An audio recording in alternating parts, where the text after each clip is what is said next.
రాణా పేరు చెప్తేనే అల్లు అర్జున్ ఉలిక్కి పడుతున్నాడట.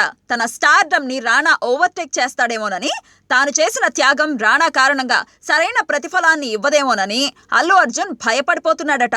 శుక్రవారం నాడు విడుదలవుతున్న రుద్రమదేవి సినిమాలో రాణా ధరించిన చాళుక్య వీరభద్రుడి క్యారెక్టర్ తాను ధరించిన గోనా గన్నారెడ్డి పాత్రను మించిపోయే ప్రమాదం ఉందనే డౌట్ అల్లు అర్జున్ వేధిస్తోందట.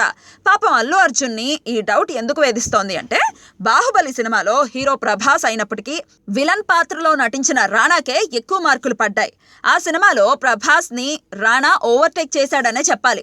బాహుబలిలో ప్రభాస్ కి ఎదురైన పరిస్థితే రుద్రమదేవిలో తనకు ఎదురవుతుందేమోనన్న సందేహం తనను వేధిస్తోందని అల్లు అర్జున్ తన స్నేహితుల దగ్గర వ్యక్తం చేశాడట. పాపం అల్లు అర్జున్ రుద్రమదేవి సినిమా కోసం ఎంతో త్యాగం చేశాడు. దాదాపు ఆగిపోయిన ఈ సినిమాలో గోనా గన్నారెడ్డి పాత్రను ధరించడానికి అంగీకరించి ఈ సినిమాకి కమర్షియల్ గా జీవం పోశాడు. ఈ సినిమాని బతికించడం కోసం దర్శకుడు గుణశేఖర్ గతంలో తనకు వరుడు లాంటి అటర్ ఫ్లాప్ ఇచ్చాడన్న విషయాన్ని కూడా అల్లు అర్జున్ పట్టించుకోలేదు. అంతేనా, ఈ సినిమాలో నటించడం కోసం అల్లు అర్జున్ పైసా కూడా తీసుకోలేదు. సినిమా ఇండస్ట్రీలో ఇలాంటి హెల్పింగ్ నేచర్ చాలా అరుదుగా కనిపిస్తూ ఉంటుంది. మరి ఈ సినిమా కోసం అంత సహాయం త్యాగాలు చేసిన అల్లు అర్జున్ ని రాణా ఓవర్టేక్ చేసేస్తే పాపం అల్లు అర్జున్ ఫీల్ అవుతాడు కదా.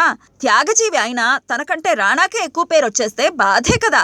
సరే, ఇప్పుడు ఎవరికి ఎక్కువ పేరు వచ్చేస్తుందన్నది ముఖ్యం కాదు, రుద్రమ్మదేవి హిట్ అవ్వడం ముఖ్యం. గుణశేఖర్ పడ్డ శ్రమకు విజయం దక్కడం ముఖ్యం.